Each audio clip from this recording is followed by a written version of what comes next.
तो सबसे पहले बात होगी क्लीन सिटी में क्लीन स्वीप की। चूंकि टीम इंडिया आज क्लीन सिटी है, क्लीन सिटी में यानी इंदौर में है और यहां पर क्लीन स्वीप करने के लिए उतरेगी। इंदौर के होलकर स्टेडियम में साउथ अफ्रीका से मुकाबला है। ये 3 मैचों की सीरीज है और ये मैच बहुत इंपॉर्टेंट इसलिए भी है चूंकि ये पता तो चलेगा कि वर्ल्ड कप को लेकर हमारी तैयारी कितनी है।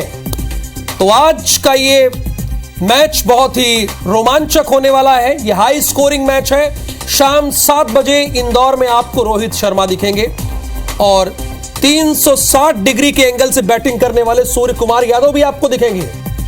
तो संडे को हाई स्कोरिंग मैच होगा और इस मैच की कुछ झलकियां, प्रस्तुतियां आपको IBC 24 भी दिखाएगा चूंकि हमारे संवाददाता यहां पर मौजूद रहेंगे। क्लीन सिटी में आज क्लीन स्वीप करने के लिए टीम इंडिया उतरेगी।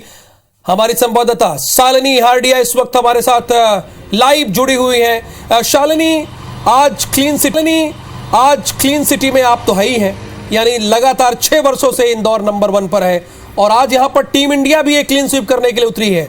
जरा बताइए, हमारे दर्शकों को अवगत कराइए, वहां पर क्या माहौल है, क्या उत्साह है, सब कुछ विस्तार से।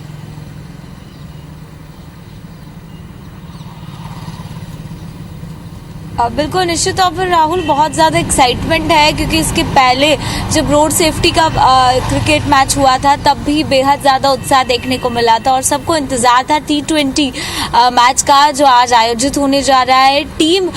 जो दोनों टीमें हैं भारत और दक्षिण अफ्रीका की, वो कल शाम तक पहुंच गई इंदौर और मॉर्निंग सेशंस आज रहने वाले हैं और उसके बाद ही आज शाम को एक कड़ा मुकाबला जो है वो देखने को मिलने वाला है।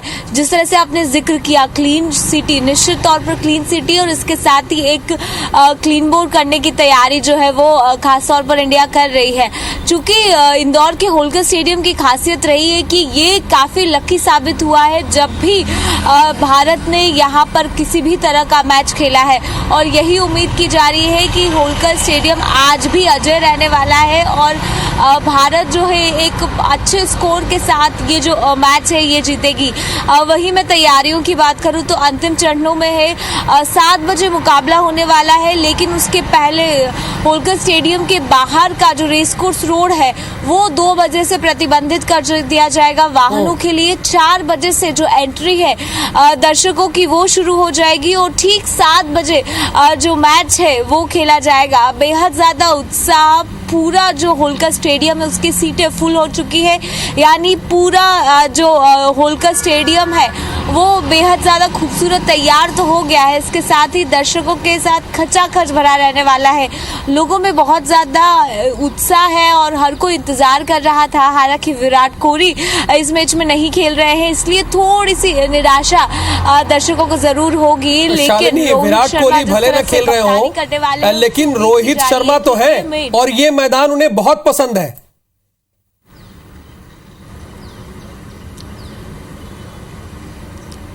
बिल्कुल राहुल, क्योंकि जिस तरह से मैंने कहा कि हमेशा से ही होलकर स्टेडियम की धरती भारत के लिए काफ़ी ज़्यादा अच्छी मानी जाती है, एक लकी साबित होती है और इसीलिए कहा जा रहा है कि आज का मैच भी जो है अजय रहेगा और इसके साथ ही ये सीरीज़ जो है वो भारत जीत जाएगा।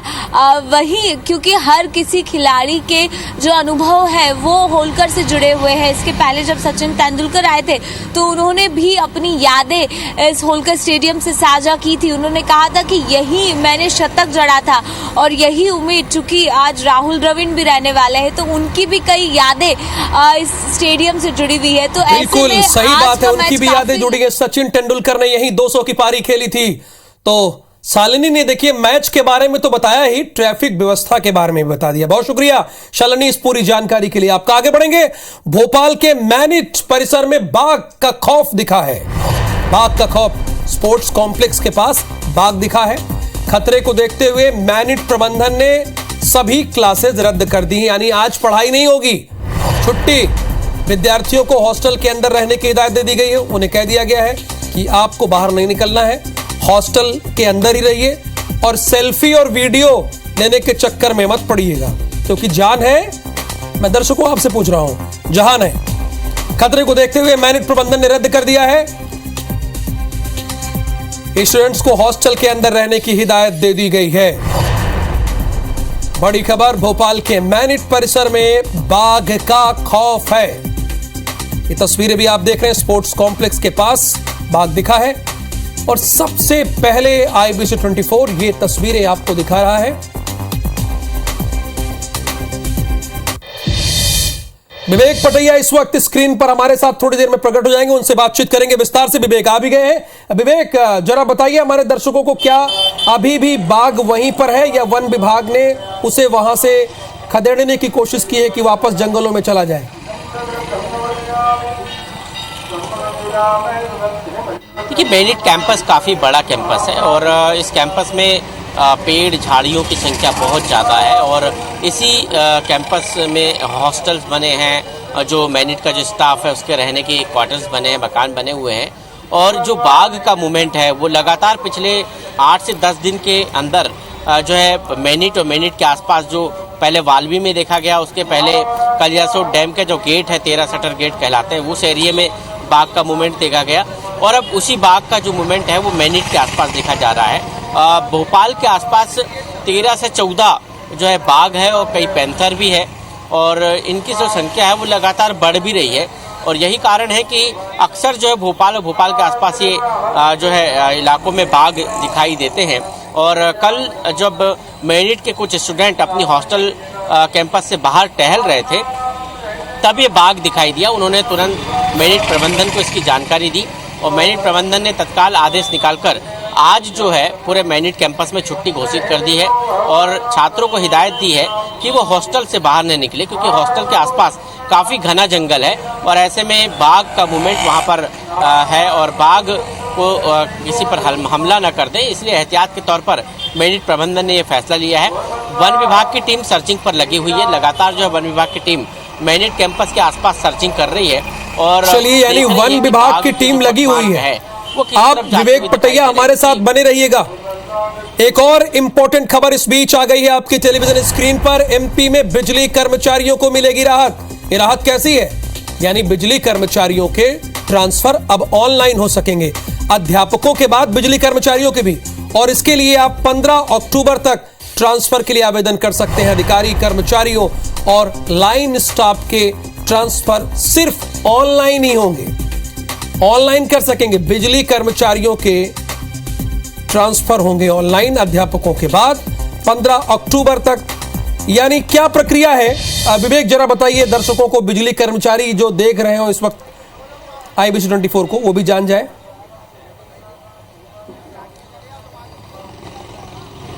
मध्य प्रदेश में मध्य क्षेत्र विद्युत वितरण कंपनी के जो कर्मचारी है, जिसमें अधिकारी भी शामिल है, इंजीनियर शामिल है और जो लाइन स्टाफ है, जो लाइन मेंटेनेंस का काम करता है वो स्टाफ, इन सबके ट्रांसफ़र आज से शुरू हो गए हैं। आज से जो है 15 अक्टूबर तक ये सभी जो है ट्रांसफ़र के लिए आवेदन कर सकते हैं। ऑनलाइन ये आवेदन कर सकते हैं, ऑनलाइन आवेदन ही स्वीकार किए जाएंगे, ऑफलाइन आवेदन किसी भी प्रकार से स्वीकार नहीं किए जाएंगे। जो बिजली विभाग का जो पोर्टल बना है उस पर ऑनलाइन आवेदन करके जो है अपने मनपसंद स्थान जहां पर वो जाना चाहते हैं, किसी कारणवश, उसमें कारण मेंशन करना बहुत जरूरी है कि आप किस कारण से स्थानांतरण चाहते हैं, जिसमें प्राथमिकता दी जाएगी यदि परिवार में माँ, पिताजी या किसी को बीमारी का कारण है या फिर जो देखिए, दो चीजें विवेक पटैया ने बताई।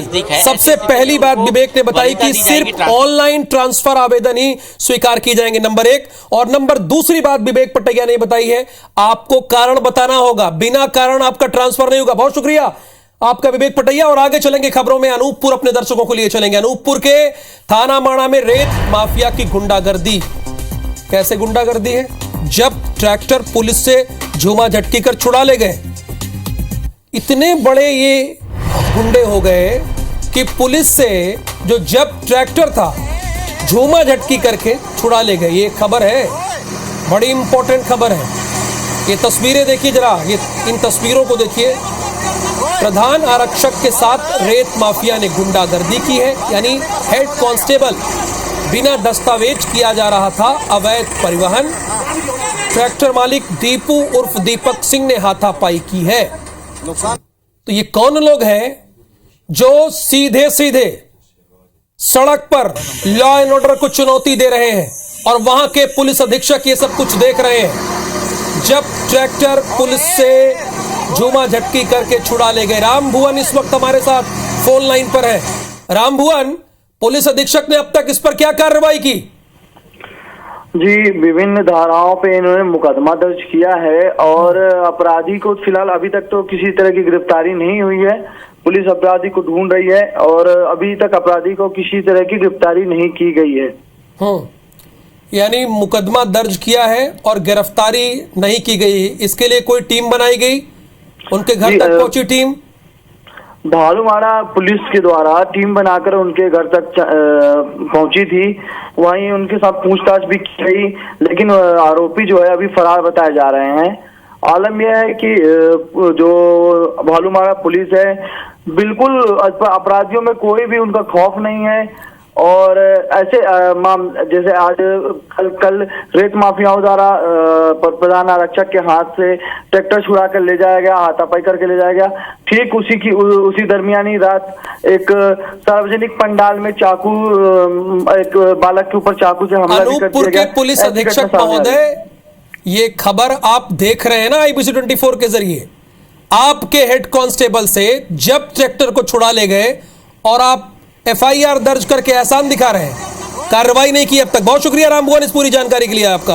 अब अपने दर्शकों को सीधे ग्वालियर लेकर चलेंगे इस खबर के बाद, क्योंकि ग्वालियर से भी एक इंपॉर्टेंट खबर है। ग्वालियर के मुरार इलाके में अल्पना टॉकीज चौराहे पर सोमवार की शाम गंभीर हादसा हो गया, जहां नगर निगम के 50 साल पुराने भगत सिंह आजाद मार्केट में बने महादेव इलेक्ट्रॉनिक्स की दुकान की छत अचानक भरभरा कर गिर गई। हादसे में दुकान में बैठे 2 लोग मलबे में दब गए। SDRF की टीम ने करीब 3 घंटे की मशक्कत के बाद घायलों को मलबे से निकाला। हादसे की खबर मिलने के बाद नगर निगम कमिश्नर किशोर कान्याल और कांग्रेस महापौर शोभा शिकरवार भी मौके पर पहुंची थी। सबसे खास बात यह है कि शहर में 150 से ज्यादा जर्जर बिल्डिंग को नोटिस देने वाले नगर निगम ने अपने जर्जर मार्केट की सुध नहीं ली। यह बड़ी इंपॉर्टेंट बात है। दूसरों को ज्ञान दीजिए, दूसरों को नोटिस दीजिए, आप अपनी जर्जर बिल्डिंग की खबर मत लीजिए। इस तरह से नगर निगम काम कर रहा है, थोड़ा ध्यान दीजिए।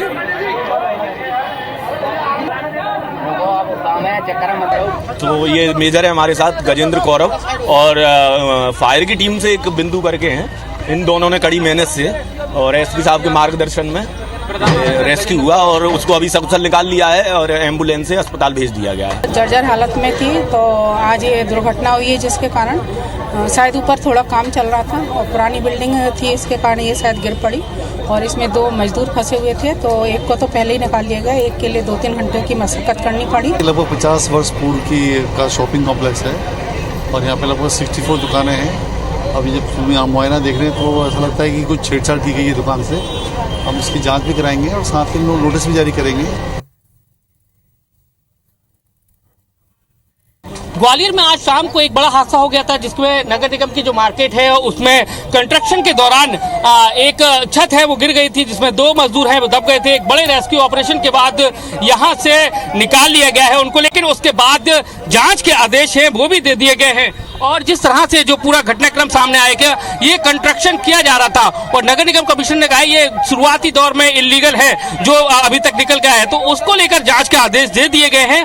और जो ग्वालियर की मेयर है उन्होंने भी कहा है कि ये पूरी जो बिल्डिंग है उसको लेकर एक पूरी कमेटी बनाई गई है, वो जांच करेगी, 48 घंटे में रिपोर्ट देगी और उसके बाद अगर इस पूरे कॉम्प्लेक्स को जमींदोज करना होगा और दूसरा कॉम्प्लेक्स है वो बनाने की भी आदेश है, उस पर भी बात की जा रही है। तो आप देख सकते हैं कि ये जो पूरा घटनाक्रम है उसके बाद अब जांच के आदेश हैं वो दे दिए गए हैं। ये जो बिल्डिंग है नगर निगम की बिल्डिंग है, जर्जर बिल्डिंग है, लेकिन उसके बावजूद भी यहाँ पर कंस्ट्रक्शन किया जा रहा था। और शुरुआती दौर में नगर निगम ने भी माना है कि जो कंस्ट्रक्शन करना नहीं चाहिए था, जो दुकानदार है उसको नहीं करना चाहिए था, वो कर रहा था, तो प्राइमा फेसी उसकी गलती नजर आ रही है। कैमरामैन लोकेंद्र पाल के साथ नासिर गौरी, IBC 24 ग्वालियर।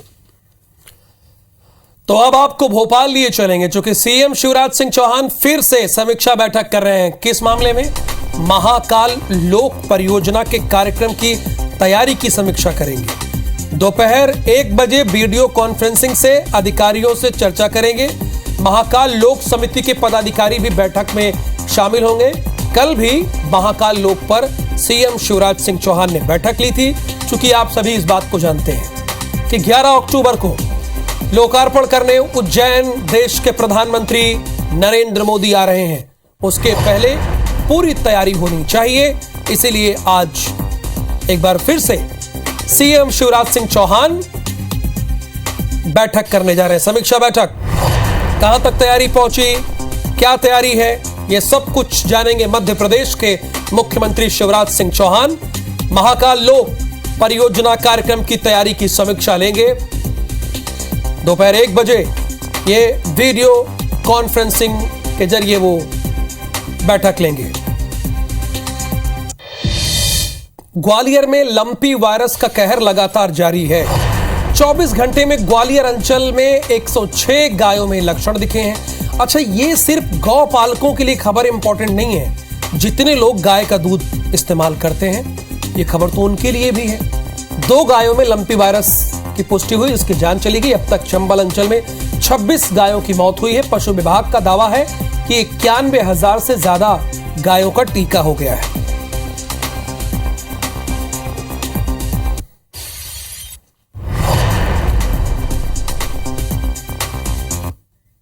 और इस बीच एक और बड़ी खबर है। मध्य प्रदेश में प्रधानमंत्री आवास योजना की धीमी गति। केंद्र सरकार ने किए सवाल।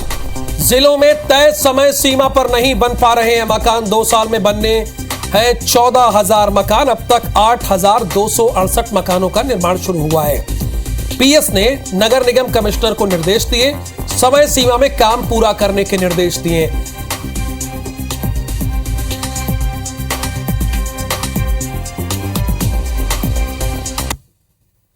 और अब बात करेंगे नवरात्रि की। नवरात्रि के आखिरी आज दिन है नवरात्रि का। सिद्धिदात्री की आराधना करने सुबह से मंदिरों में उमड़े हैं लोग। हवन और कन्या पूजन भी किया जाएगा। पूजा के लिए मंदिरों में सुबह से भक्तों की कतार लगी है। भोपाल के कर्फ्यू वाली माता मंदिर में भी आज सुबह से लोग पूजा अर्चना करने पहुंचे हुए हैं। IBC 24 पर आपको दर्शन कराएंगे और विवेक पटैया थोड़ी देर में हमारे सामने होंगे। विवेक, कर्फ्यू वाली माता मंदिर के आप बाहर खड़े हुए हैं, इसके पहले भी आपने हमारे दर्शकों को बताया। अभी भी जो भी जानकारी मिल रही है आपको जहां पर है इसकी महिमा के बारे में हमारे दर्शकों से अवगत कराइए, बताइए उन्हें।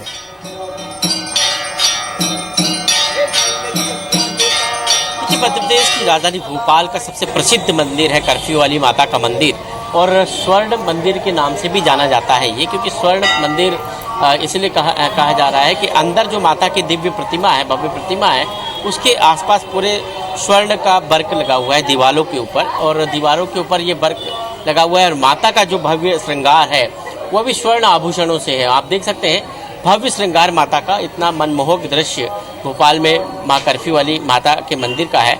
आज नवमी का दिन है और नवमी के साथ ही माँ की 9 दिन की आराधना का ये पर्व नवरात्रि समाप्त हो जाएगा। और 9 दिन लोगों ने अपने घर परिवार, अपने देश प्रदेश की सुख समृद्धि की कामना के लिए उपवास किया, अनुष्ठान किया, अलग अलग तरह से माँ को मनाने के लिए, माँ की आराधना के लिए जो है अनुष्ठान किए। और आज इन सब जो है विधि विधान के साथ माँ की आराधना के इस पर्व का समापन होगा। सुबह से मंदिरों में श्रद्धालुओं का तांता लगा है। लोग जो है बड़ी संख्या में मंदिर पहुँच रहे हैं, माँ के जयकारे लगा रहे हैं, पूजन अर्चन कर रहे हैं। और आज जो है भंडारे भी होंगे, कन्या भोज जगह जगह होगा।